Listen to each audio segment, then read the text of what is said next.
ఉంది, మీ మూర్ఖత్వాన్ని వీడి గర్వం పక్కన పెట్టాలా. గుడికి వచ్చే ముందు నువ్వు ఇంట్లో కొట్లాట్లు ఉంటాయి, భార్యాభర్తల మధ్య కొట్లాట్లు ఉంటాయి, అన్నదమ్ముల మధ్య కొట్లాట్లు ఉంటాయి, అక్కచెల్లెల మధ్య కొట్లాట్లు ఉంటాయి, అవన్నీ పక్కన పెట్టాలి.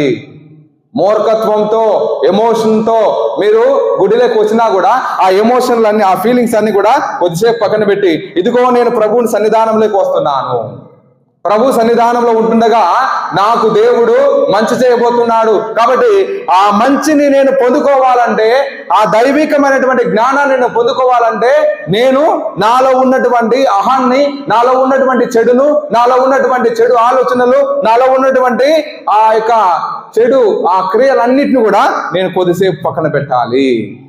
అలా ఎవరైతే గుడిలో అడుగుపెట్టి ప్రార్థనలో పాల్గొంటారో వారికి మాత్రమే దేవుడు అనుగ్రహాలతో వారిని దీవిస్తాడు.